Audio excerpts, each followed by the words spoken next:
शालतीफ़ university Khairpur में मुतालबन C मिनता लाइ एहतसास कंदड़ शागिर्दनि ते केस दाख़िल कयो पियो आहे। ए सेक्शन थाणे ते एहतसास कंदड़ 10 खां वधीक शागिर्दनि ते केस दाख़िल कयो वियो।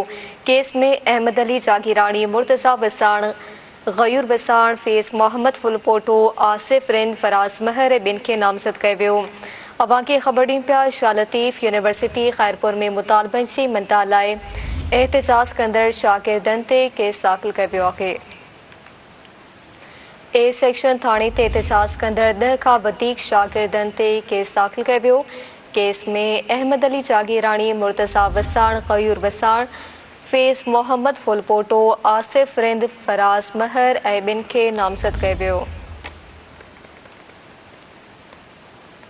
शालतीफ़ यूनिवर्सिटी खैरपुर में मुतालबन जी मिनता लाइ एहतसास कंदड़ शागिर्दनि ते केस दाख़िल कयो वियो आहे। ए सेक्शन थाणे ते एहतसास कंदड़ 10 खां वधीक शागिर्दनि ते केस दाख़िल कयो वियो।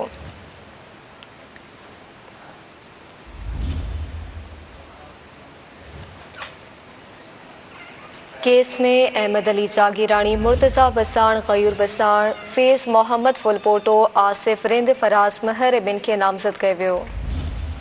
शालतीफ़ यूनिवर्सिटी खैरपुर में मुतालबन जी मिनता लाइ एहतसास कंदड़ शागिर्दनि ते केस दाख़िल कयो पियो आहे। ए सेक्शन थाणे ते एहतसास कंदड़ 10 खां वधीक शागिर्दनि ते केस दाख़िल कयो वियो। तफ़सील मलकुंदासीं Sindh TV news reporter Ali Jafri Khan. जी अली जाफ़री, आगाह कजो।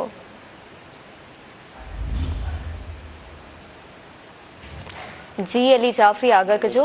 बुनियादी सहूलतनि जे खोट ऐं मसइलनि जे हल लाइ जेको आहे मेन गेट बंदि करे शागिर्दनि पारां एहतजाज कंदड़ 10 शागिर्दनि मथां जेको आहे केस दाख़िल जेको आहे कयो आहे। शागिर्दनि में अहमद अली जागीराणी, मीर मुर्तज़ा वसाण, गयूर वसाण, फैज़ मोहम्मद फुलपोटो, आसिफ रिंद, इशफाक महर, फराज महर, ताज इंदड़, इफ़ाक इंदड़, अहमद चाचड़ ऐं सईद फुल ॿिया जेके आहिनि हिन में शामिल किया विया आहिनि।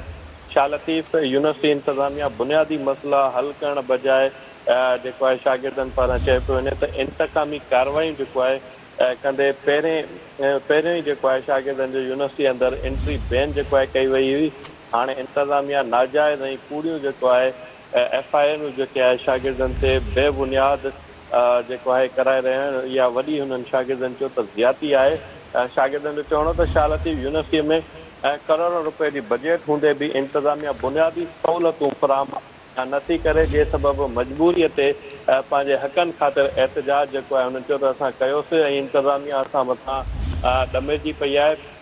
शालतीफ़ इंतिज़ामिया एहतजाज करण बाद ॻाल्हियूं कयूं, मसइला हल करण जी ख़ातिरी कराई, पर ॿिए ॾींहुं इंतिज़ामिया शागिर्दनि मथां ज़ुल्म करणु शुरू करे छॾियो, जंहिंखे मुकमल तौरु जेको आहे शागिर्दनि पारां जेको आहे रद्द कयो वियो आहे। शागिर्दनि चयो त लतीफ़ यूनिवर्सिटी इंतिज़ामिया खे घुरिजे त शागिर्दनि ख़िलाफ़ इंतकामी कार्रवाई करण बजाए उन्हनि जा बुनियादी मसइला हल करे फौरन पूरी FIR ख़तमु कराई वञे, न त ॿी सूरत में सख़्तु जेको आहे हिन जो रद्द अमल जेको आहे शागिर्दनि पारां। जी महिरबानी अवां जी अली जाफ़री, आगाह करण लाइ।